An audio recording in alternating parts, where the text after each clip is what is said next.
একের পর এক শক্তিশালী ক্ষেপণাস্ত্র ছুটছে ইরান। দেশটির অজানা স্থান থেকে মঙ্গলবার রাতে নিজেদের তৈরি দূরপাল্লার এসব ক্ষেপণাস্ত্র ছোড়া হয় শত্রু ইসরায়েলের বুক ছিন্ন ভিন্ন করে দিতে। ইরান থেকে 2000 কিলোমিটার দূরে ইসরায়েলের তেল আবিব অধিকৃত পূর্ব জেরুজালেম সহ বিভিন্ন জায়গায় আছড়ে পড়ে একাধিক ক্ষেপণাস্ত্র। তার আগে সতর্ক সংকেত সাইরেন বাজে ইসরায়েল জুড়ে।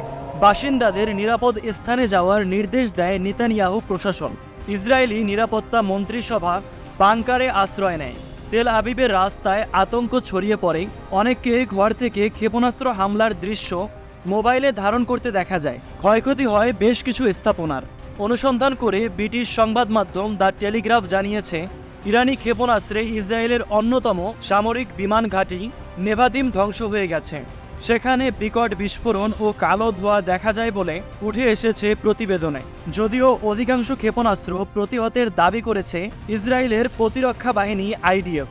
গাজায় ফিলিস্তিনিদের ওপর অত্যাচার, লেবাননে হামলা, হামাস নেতা ইসমাইল হানিয়া এবং হিজবুল্লাহ প্রধান হাসান নাসরুল্লাহকে হত্যার জেরে ক্ষেপণাস্ত্র ছুড়ে প্রতিশোধ নেওয়া হয়েছে বলে দাবি তেহরানের। দেশটির আইআরজিসির প্রধান মেজর জেনারেল মোহাম্মদ বাগেরি হুঙ্কার দিয়ে বলেছেন, ইসরায়েলের পক্ষ থেকে প্রতিশোধ নেওয়ার চেষ্টা করা হলে পরিণতি হবে আরও ভয়াবহ।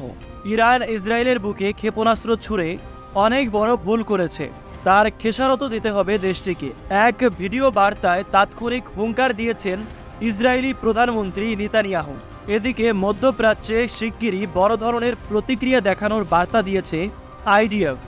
ইরানের ক্ষেপণাস্ত্র হামলা ব্যর্থ হয়েছে বলে দাবি করেছে ইসরায়েলের মিত্র যুক্তরাষ্ট্র। মধ্যপ্রাচ্যে থাকা মার্কিন বাহিনী ইরানের অনেক ক্ষেপণাস্ত্র ভূপাতিত করতে সহায়তা করেছে বলে দাবি করেন মার্কিন প্রেসিডেন্ট জো বাইডেন। এদিকে তেহরানের আচরণকে বেপরোয়া আখ্যা দিয়ে বিশ্বকে এর নিন্দা জানানোর আহ্বান জানিয়েছে মার্কিন পররাষ্ট্র দপ্তর।